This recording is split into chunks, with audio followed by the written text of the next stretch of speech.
Doctor CH Susheelamma గారి శ్రీ ముళ్లపూడి వెంకటరమణ రచనలు సమగ్ర పరిశీలన 9వ భాగం 19/7/20. గుడుగు గురించి పూర్తిగా మనం నేర్చుకున్నాం. బాల సాహిత్యం ఎలా రాశారు వెంకటరమణ. ఇప్పుడు నవల పరిణామ క్రమం ఎలా జరిగింది, ముళ్లపూడి దగ్గరకు వచ్చేటప్పటికి ఎలా ఉంది, ఈయన దాన్ని ఏం చేశారు. సాహిత్య ప్రక్రియలో నవల వలగా అమాంతంగా దూసుకువచ్చి మహావృక్షంగా వ్యాపించిన ప్రక్రియ ఇంకొకటి లేదు. మనిషి జీవితానికి సామాజిక స్థితికి అతి దగ్గరలో ఉన్న ప్రక్రియ నవల మాత్రం. అందువల్ల అతి కొద్ది కాలంలో నవలకు కలిగినంత ప్రాచుర్యం మరే ప్రక్రియకు నేటి వరకు లేదు. నవల ఆవిర్భావానికి సామాజిక పరిస్థితులే కారణం. అది సమాజంలో పుట్టింది, సమాజంలోని సమాజాన్ని చిత్రించింది, సామాజిక పరిణామాలను తనలో ఇముడ్చుకుంది. పదబంధాలు, భాషా సాండిత్యాలు, సమాజ శృంఖల ఎర్రగని ప్రక్రియ నవల. అది సామాన్యుడిలా నిరాడంబరమైంది, జీవితంలా సత్యమైంది, ప్రకృతిలా సుందరమైంది, అవకాశంలా వికాలమైంది, సూర్యుడిలా తేజోవంతమైంది, వాయువులా సర్వవ్యాప్తమైంది అని నవల పుట్టుక గురించి విపులార్థక నిర్వచనాన్ని ఇచ్చారు దాశరథి రంగాచార్య. బోదుగ పూలు మొదలైనటువంటి నవలు రాశారు. తెలుగులో మొదటి నవల నరహరి గోపాలకృష్ణమ్మ చెట్టి గారి 1872 సోనాబాయి పరిణయం అనే ఉపనామంగల శ్రీరంగరాజు చరిత్ర. అయితే కందుకూరి లింగం గారు తమ రాజశేఖర చరిత్రం అని వివేక చంద్రిక మొదటి నవల అని ప్రకటించి ఈ ప్రక్రియ నవల అన్న పేరు స్థిరపరచినవారు కాశీభట్ల బ్రహ్మయ్య శాస్త్రి. నవాన్ విశేషాన్ లాతి గృహణాతి. నవల అంటే కొత్త విశేషాలు కలద్దని అర్థం చెప్పారు. హాస్య నవలల విషయానికి వస్తే తెలుగులో హాస్య నవలలు తక్కువే అని చెప్పారు. కందుకూరి ప్రహసనాలు, నాటకాలు, కథలు, వ్యాసాలు చాలా వరకు హాస్య సంబంధిత. హాస్య రచన కోసమే ఆయన హాస్య సంజీవని ఒక పత్రిక ప్రత్యేకంగా నిర్వహించారు. గురజాడ కన్యాశుల్కంలో వ్యంగ్యాన్ని, విశుద్ధ హాస్యాన్ని అద్భుతంగా మేళవి చిలకమర్తి వారి గణపతి, భానుగంటి వారి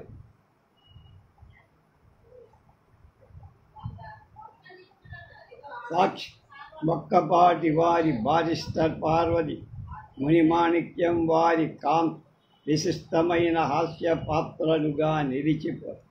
ఇంకా భమిడికాడి కామేశ్వరరావు, రాధాకృష్ణ, డివి నరసరావు, రామ్ గోపాల్, భానుమతి రామకృష్ణ, రావికొండలరావు మొదలైనవారు తమ తమ ప్రత్యేక శైలిలో ఎన్నో హాస్య రచనలు చేస్తారు.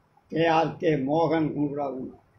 రావూరి భరద్వాజ గారి కరిమింగిన వెలగపండు మొదటి నుంచి చివరి దాకా నవ్వించే పూర్తి హాస్య నవల.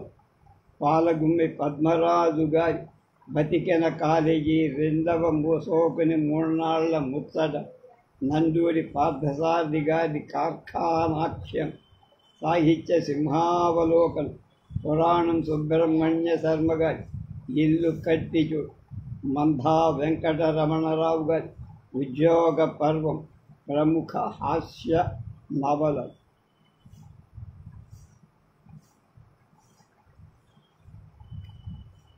మామూలు నవలల కంటే హాస్య వ్యంగ్య రచన చేయటానికి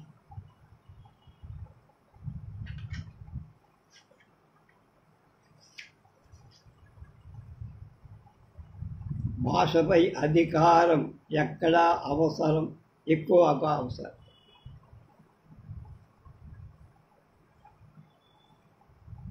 ఏ పదానికి ఎంత పదునుంటుందో తెలుసుకొని ఎక్కడ ఎంత పదునైన పదాన్ని ప్రయోగించాలో విచక్షించుకొని తదనుగుణంగా పదప్రయోగం చెయ్య.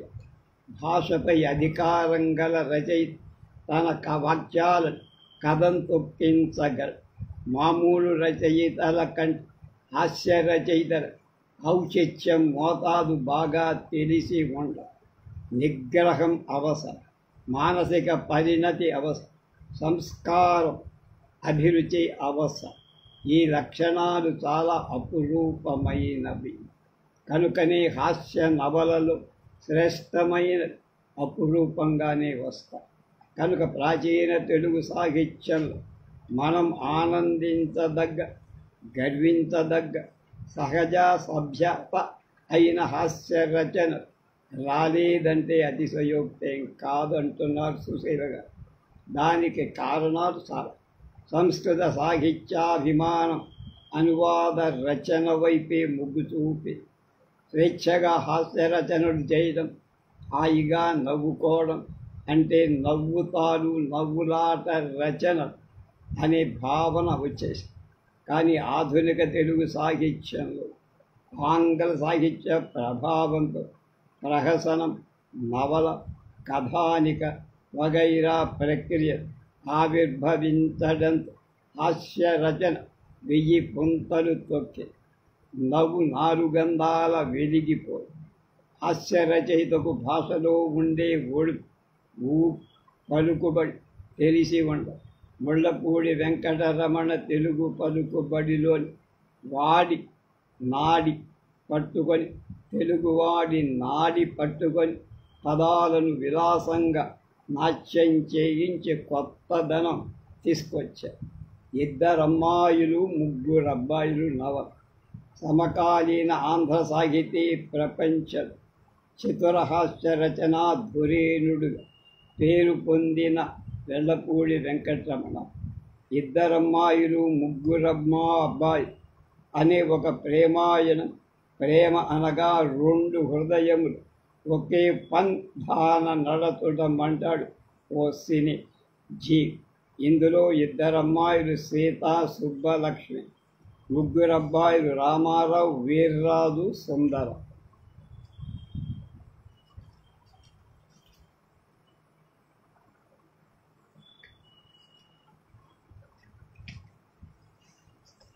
రామారావు చలనచిత్ర పరిశ్రమకి, సినిమా పత్రికలకి మహారాజ పోషణ.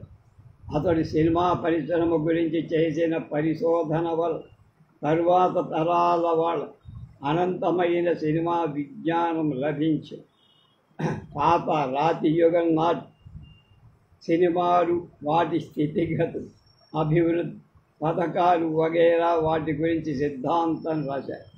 సినిమా హాలు తీరుతాయి. పూర్వం సినిమా హాలులో నేల టిక్కెట్లుండే. జనం చాపగుడ్డలు, గోనె పట్టాలు తెచ్చుకొని కూర్చునేవారు. జంతికలు, పకోడీలు, పులిహార, మరచెంబులతో మంచినీళ్ళు తెచ్చుకునేవారు. ఏ హిందూపురంలో టూరింగ్ టాకీ సినిమాలకు వెళ్ళినప్పుడు ఇలాగే వెళ్ళేవారు. ఆ పైన తాము కూర్చున్న చోటు చుట్టూ శాయశక్తులా ఉమ్మేసి ఒక కోటగా కట్టేవాళ్ళు ఎవరు రాకుండా. దానివల్ల రద్దీ అంటే ఉండేది కాదు. విశాలంగా కూర్చొని బోలెడు గాలి పీల్చి జంతికలు తిని ఊసులాడుకుంటూ చూసేవారు. తర్వాత ఆదాయ అభివృద్ధి పథకంలో నేల ఉన్న చోట్ల ఉత్తి బల్లలు ఉండే చోట చేరబడే బల్లలు వేశారు. ముప్పావలా వాళ్ళు కర్ర కుర్చీలు, రూపాయి వాళ్ళకి ఫ్రేమ్ కుర్చీలు. సినిమా చూసేవారిలో మధ్య తరగతి వాళ్ళే స్వయంగా ఆలోచించి అవకతవకల్ని కనిపెట్టేస్తారని విషయం చాలామంది తెలుసులని పుళ్ళపూడికి కూడా తెలుసు. పైగా ప్రేక్షకుల్లో చాలామంది పత్రికలకు కూడా రాస్తారు. దీనివలన 6 నెలలు అదే సినిమా 3 రోజులకే డబ్బా తిరిగి వెళ్ళిపోతాయి. అందుకని హాల్లోని దోమలు సినిమాలు అవతలకున్న సీన్లు వచ్చినప్పుడు వీళ్ళని తక్కువ కొడతాయి. కొందరు ఫ్రీ పాసుల్లో వచ్చే వాళ్ళుంటారు. అలాంటి వాళ్ళను కూడా ఈ నల్లులు శక్తి వంచన లేకుండా కుట్టి పారేస్తాయి. మళ్ళీ అవి హాలుకు వచ్చే ధైర్యం వాళ్ళకుండా. వీర్రాజు కూడా అలాంటి బాపతి అనుకొని ఆ నల్లులు కుట్టేస్తాయి. అయితే రామారావు సలహా మీద వీర్రాజు తన టిక్కెట్టు తీసి చూపించాడా నల్లులు. అగ్గిపుల్ల వెలుగు. తక్షణమే నల్లులు నాలికర్చుకొని వెళ్ళిపోయాయట. రమణ మార్పు హాస్యం ఇది. నల్లి మీద కూడా ఇంత ఆహ్లాదకరమైన హాస్యం ఈనాడు రమణ తప్ప మరెవరు రాయగలరు? విక్రమార్కుడి సింహాసనం, గిరీశం లెక్చర్లు లో సినిమా రంగంలోని ప్రముఖులు దుయ్యబట్టాడు రమణ. ఇందులో సినిమా హాలు బోనస్ని, ఫ్రీ పాసులపై వచ్చే కస్టమర్లను ప్రేక్షకులు భూతద్దంలోంచి క్లోజప్ చేస్తుంటారు. ఆనాటి సినిమా పత్రిక వాటికి వచ్చే కొత్త ఉత్తరాలు ఒకే మూసలో పోసినట్లు ఉండేవారు. ఎడిటర్జీ ఫలానా తారా లేక తారడు ఏమవుతారు ఒకళ్ళకు, ఫలానా చిత్రంలో ఫలానేశ్వరరావు ఫలానా మతి ఎడబాటు గురైన శ్రీమతి ఫలానా పతి ఏడుస్తూ ఓ పాట పాడుతుంది. ఆ సన్నివేశంలో ఆమె చారల జాకెట్ ధరించిందని నేను కాదు, నల్ల జాకెట్ అని మా మిత్రుడు వాదించుకుంటాం. మీరెవరితో ఏకీభవిస్తారు సంపాదక మహాశయ? నాకు ఫలానా తారకేశ్వరితో హీరోగా నటించాలని ఉంది. మీ అభిప్రాయం సెలవివ్వండి. ఇలా సాగుతూ ఉంటాయి ఉత్తరాలు. ఈయన ఆనాటి సినిమా పత్రికల్లో ప్రశ్నలు. సినిమాలో కథాపరంగా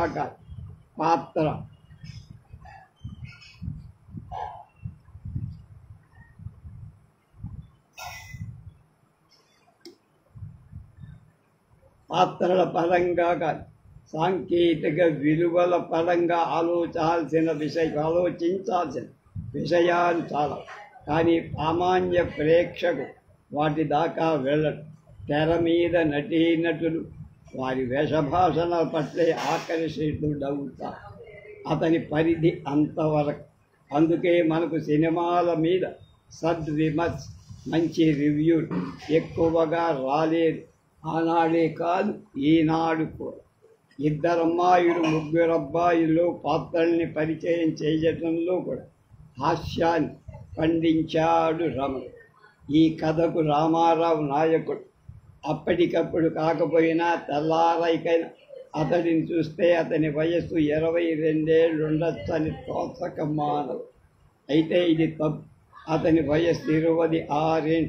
విశాల పాలభాగం, పొడుగైన నాసికం, సన్నటి పెదాలు, చురుకైన కళ్ళు చూస్తే ఉన్నత వంశ సంజాతుడని, అందగాడని చటుక్కున స్ఫురిస్తా. ఒకవేళ స్ఫురించకపోయి ఎవరినడిగినా చెప్పేస్తారు.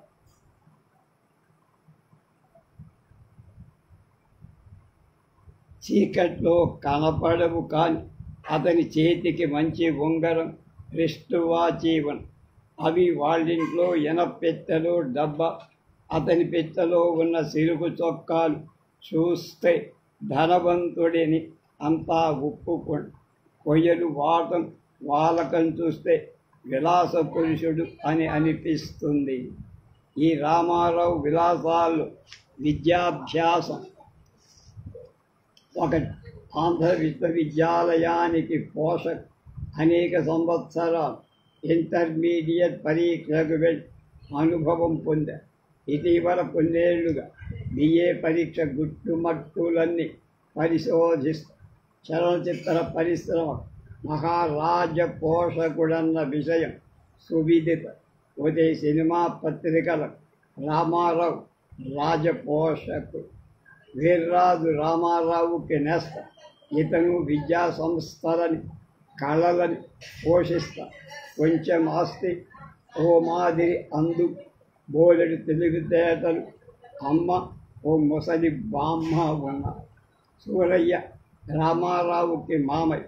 రామారావు మాటల్లో చెప్పాలంటే అచ్చం అసలు సెసరు మామయ్యక. మామయ్య వేలు విడిచిన అమ్మకి వేలు విడిచిన అన్నయ్య. అందమ్మ ఒంటరి పక్షిల పెళ్ళి గట్రా లేక ఊళ్ళంట తిరుగుతూ ఉంటే రామారావు తండ్రి దగ్గర ఆశ్రయం ఇచ్చాడు.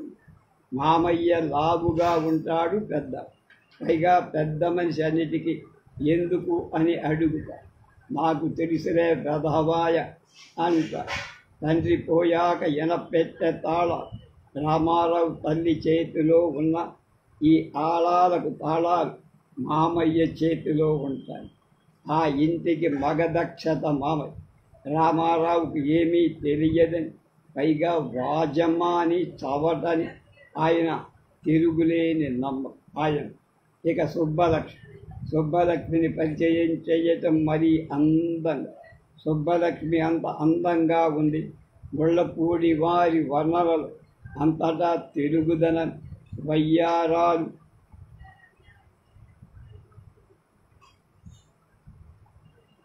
పోతూ ఉంటుంది. అప్రయత్నంగానే ఆయన కళల్లోంచి పల్లెటూరి వాతావరణం, తెలుగు లోగిళ్లలోని అందచందాలు, తెలుగు కన్నెల హొయలు, చిందెలు తొంగి చూస్తూ ఉంటారు. మంచినీళ్ళ బింద చంకనేసుకొని ఎడం చేత్తో 8 ఏళ్ల పిల్ల చెయ్యి పెట్టుకొని కబుర్లు చెబుతూ వయ్యారంగా వస్తోంది సుబ్బులు. పసుపచ్చగా ఉన్న ఆమె కోలముఖంలో సన్నటి కళ్ళ నలుపు కొంచెం చెదరిన కాటుకవలు కొట్టొచ్చినట్టు కనపడి, పక్కన నడుస్తున్న చిన్నపిల్ల మూలం ఆమె విగ్రహం నిండుతనం ప్రస్ఫుటంగా కనపడి, ఒంటి రాయి ముక్కు పడకవలు పొడుగైన నాసిక మెరిసిపోదు, ఎర్రటి మెత్తటి పాదాలు, వాటిని చుట్టుకొని ఉన్న సన్నని వెండి పట్టాలు, వాటికి 3 రంగుల పైగా అడవి గుర్రం మెడ మీద జూలులాగా ఎగిరెగిరి పడుతున్న తెల్ల పరికిణీ తాలూకు నల్లంచు చూస్తే రామారావు దేవతలు వాళ్ళు జ్ఞాపకం వస్తారు. అమ్మాయిని చూసి చూడగా నవ్వేసి ఏలవేసి రామారావు సుబ్బుడు ఎదట పడగా అలాంటి వెకిలి ఆలోచనలు ఆమడ దూరంలోకి పోతాయి. అలా ఎడం వైపు గుండెకాయ మినహ మిగతా శరీరం యావత్తు అతనికి మరణిస్తుంది. ఆమెను చూడగా మెదడు గడ్డ కట్టుకుంటూ ఫ్రీజ్ అంటాను. ఈ వర్ణన చదవగానే ఓ అమ్మాయి బిందె చంక పెట్టుకొని నడుస్తూ ఉండడం, ఒంటి రాయి ముక్కు పడక ఉన్న పొడుగైన నాసిక, సన్నని మెల్లి పట్టాలున్న ఎర్రటి మెత్తటి పాదాలు మనకు కనిపిస్తూనే ఉంటాయి. బొమ్మ కనపడుతుంది. ఈ ముగ్ధ మనోహర సౌందర్యం మన మనస్సు కూడా తన వైపు లాక్కుండని బాపు దీనికి చక్కని బొమ్మ వేసి ఉంటారు. సీత వీర్రాజు. వీర్రాజుకు సీత మొదటి పరిచయం. ఆ లవ్ ఎట్ ఫస్ట్ నైట్ కార్యక్రమాన్ని చూద్దాం. వీర్రాజు బామ్మకి నోరు బాగుండక చింతకాయ పచ్చడి తెమ్మంటే సీత వాళ్ళ ఇంటికి వెళ్ళాడు. సీత లోపలికి వెళ్ళి చిన్న రాచిప్పలో వేసి తెచ్చి చేతికిస్తూ రాజు కళ్ళలోకి చూసి అలా కళ్ళు పరస్పరం చూసేకునుకుంటాయి. ఈ చేతులు ఆ చేతుల్లో రాచిప్పని అందుకుంటున్నాయి. కళ్ళు బిజీగా ఉన్నందువల్ల కంగారులో చేతులు తగిన చూపు కలిసి, చెయ్యి కలిసి, మాట కలిసి, దరిమిలా మనసులు కూడా కలిసి. ముందరేమో పచ్చడి తేగానే పచ్చింతకాయేనా అండి అన్నారు. వెంటనే చిరునవ్వుతో తల వంచుకొని అవును రాజ్, పచ్చడి, నువ్వు దీదారు చూసావా చూసా అన్న. ఆ కాడి నుంచి అభిమాన తారల్ని గురించి మాటామంతి ఆడుకో.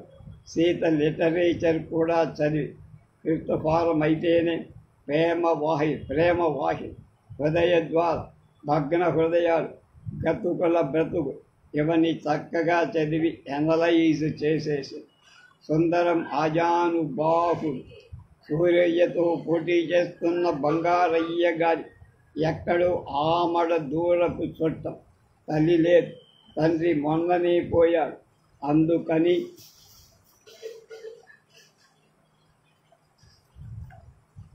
చదువు సాగలేదు. ఆస్తి కూడా ఏం అంత లేదు. ఆ మాటకొస్తే ఏం లేదు అసలు. బంగారయ్య గారు ఎన్నికల కోసం అని వాణ్ణి లాక్కొచ్చారు. పనిలో పని పెళ్లికి ఏర్పాటు చేశారు. సినిమా పాటలు రాసే ఉత్సాహం, అందులో హృదయ పాట, వృద్ధతల్లి, పుష్ప చెట్లు లాంటి తప్పుడు సమాసాలు ఉంటే ఉండొచ్చుగా. సుందరం బస్తీలో మందుల కంపెనీలో సేల్స్ రిప్రజెంటేటివ్ మెన్ అంట. ఆ కంపెనీ మేనేజరుగా అమ్మాయి శాంతతో ప్రేమలో పడ్డారు. వాళ్ళ నాన్న సరే అన్న. ఇంతలో సినిమా గోలలో పడి సెలవు పెట్టి వాళ్ళకు కనపడకుండా తిరుగుతూ ఈ ఊరొచ్చారు. సుబ్బుడు సంబంధం యాదృచ్ఛికంగా తటస్థపడి సినిమా గోల కొద్దీ కట్నం విడుతుందనే పాడు ఊహతో సిద్ధపడ్డా. అయితే వీర్రాజు వేసిన పకోడీ మంత్రంతో ఆ పెళ్లి ప్రయత్నం చిన్న భిన్నమైపోయి సుందరం చెన్నాపట్నం వెళ్ళిపోయి. పకోడీ ఇంతకీ పకోడీ ప్రహసనం ఏమిటి అంటే, ఈ సుందరం 4 ఏళ్ల క్రితం వాడికి 15 ఏళ్లప్పుడు బాబ్జీ హాలులో పకోడీలు అమ్మేవాడు. పువ్వు పుట్టగానే పరిమళిస్తుందని. వీడికి చిన్నప్పటి నుంచి పాఠశాల కంటే సినిమాలంటే అభిమానం చెప్పి వాడి నాటి నుండి ఎడతెరిపి లేకుండా సినిమాలు చూసేవాడు. రోజు వెళ్ళటానికి డబ్బులు ఎవరిస్తారు? అందుకని ఓ పకోడీల మా అమ్మ తాలూకా మనబడితో నేస్తం కట్టాడు. వాడు మామూలుగా హాల్లో పకోడీలు అమ్మేవాడు. వీడి సినిమా ఉబలాటం కోసం ఓ చిన్న దంగిడీలో 10 జంతికలు 13 పకోడీలు వేసి సుందరానికి ఇస్తే ఆ జంగడి చూపించి వీడు హాల్లో దూరేవాడు. తర్వాత కేవలం చూస్తున్న సినిమా మధ్యలో హాలు సంప్రదాయం ఆనవాయితీ ప్రకారం కట్ అయిపోయి దీపాలు వెలిగిన ఇంటర్వెల్లో అమాంతం లేచి పకోడీ అని ఒక గావు కేక వేసి చటుక్కున కూర్చునేవాడు. వాడి దగ్గర కొన్నవాళ్ళు కొనేవాడు, వీడేమో సినిమా చూసేవాడు. అమ్మగా వచ్చిన అనాబేడ ముసలమ్మ ఇచ్చిన పకోడీ జంతికలు చాలా భాగం సుందరమే స్వాగా చేసేవాడు. ఇదంతా ముసలమ్మ లెక్క కట్టి బాగా 4-5 రూపాయల దాకా పెరిగిందని. ఇంతలోకి ఓనాడు సుందరం ఇంకో కుర్రాడితో లాలూచై ముసలమ్మ ఇంట్లోంచి 25 రూపాయలు కొట్టేసి మద్రాస్ చెక్కేశాడు. ముసల్ది దాని మనవడు ఇంకా బతికే ఉన్నారు. వాడు కనబడితే వందామంద అభిలాషత. ఇది పకోడీ కథ. ఈ పకోడీ ప్రకటన మొత్తం నవ్వుల జల్లులు కొలుస్తారు. పకోడీ ముసల్ది అని వీర్రాజు ఫ్లాష్ బ్యాక్ ఎత్తగానే సుందరం పిల్లైపోయా. సుబ్బులు వద్దు, పెళ్ళి వద్దు, దండం పెట్టేశారు. ఆనక చెన్నపట్నం చెక్కేశారు. సినిమా చూడటం కోసం హాల్లో పకోడీలు అమ్మడం, పకోడీలు వచ్చిన డబ్బు కాజేయడం. ఇది సంఘటనాత్మకమైన హాస్యం. సినీభాయ్ రామాయణంలో పిడకల వేటల ఇంకో సినీభాయ్ పిత్త కథ ఉంది. దీని సినీభాయ్ సినిమా పరిశ్రమకి లైసెన్ ఆఫీసర్, అనుసంధానకర్త. ముందు వాడికి వీడికి పోట్లాడి ఆ పైన తను ఒకవైపు చేసి రెండో వాడిని తిప్పలు పెట్టి మొదటి వాడి దగ్గర డబ్బు పడేస్తారు. శాశ్వత రుణం పద్ధతి. ఆ పైన మళ్ళీ వాళ్ళిద్దరినీ నేస్తాలు చేసి రెండో వాడి దగ్గర గుంజుతారు. ప్రస్తుతం పేపర్ పెట్టెలో ఆలోచనలో ఉన్న పేపర్ పెట్టే ఆలోచన బ్రిటిష్ టెక్నిక్ బాగా తెలిసిన అంచెలంచెలుగా ఎలా పైకి రావాలో బాగా తెలుసు. బ్రతక నేర్చినవి. ఉదాహరణ, ఓ 1000 రూపాయలు పెట్టి ఓ సినిమా పేపర్ పెడతాట. అలాగే ముందస్తుగా ఓ ప్రొడ్యూసర్ని, ఓ తారకేశ్వరిని, ఓ తారకాసురుని మంచి చేసుకుంటాటంటే హీరో.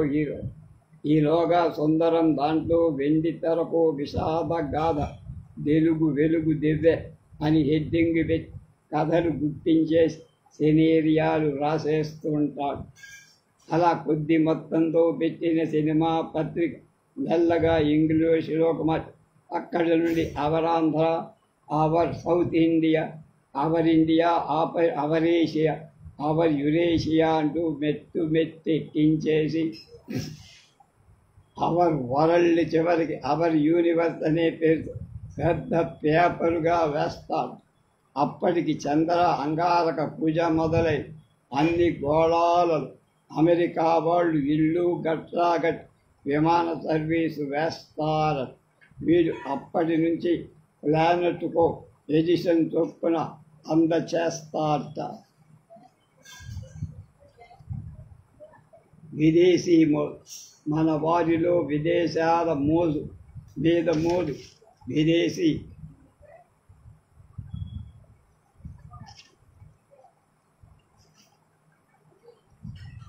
సరుకుల మీద ఉన్న మోజు, వెర్రి వ్యామోహం శనిబాయి ద్వారా చూపిస్తాడు రమణ.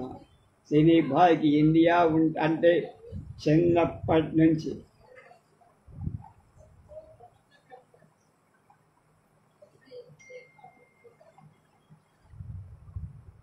నచ్చదు. ఇక్కడ నైట్ క్లబ్బులు లేవు, టెలివిజన్లు లేవు. అందుకే ఈ సరయ్య హోటల్ గోడ మీద చామాలమ్మ పిడకలు కొడుతూ ఉంటే చూసి పెదవి పూర్ ఇండియా అని జాలిపడ్డా. వీడైతే అమెరికా వెళ్ళలేదు, కానీ వీడి మామయ్య డియరెస్ట్ ఫ్రెండ్ వెళ్ళొచ్చాడు. వాళ్ళ మామయ్య స్వగ్రామం ఈజిప్ట్. అక్కడ ఆయనకు ఒక ఫ్రెండ్. ఈ ఫ్రెండ్ అమెరికా అవి చూసి వచ్చాడు. ఆ గోరోజనం యావత్ వీడికి అంటుకుంది పాపం. అందుకని ఇండియా సివిలైజ్డ్ కాదని, ఇండియాలో ఏం లేదు, వాడి బొంద ఉంది, అక్కడే ఉందండి నా బొంద అంట. సుందరంకి డబ్బు వచ్చే కనబడటం లేదు. ఊళ్ళో దీపం వంటి కుర్రాడు నాయుడు గారు అబ్బాయి టోపీ వేసి వీడు మద్రాసు చెక్కేశారు. రేపు బడి గుడి బడి అనేటువంటి దాన్ని అక్కడ ఎలా సందర్భంగా పెట్టాడు, దాని కథ ఏమిటి కమామేమి రేపు తెలుసుకో.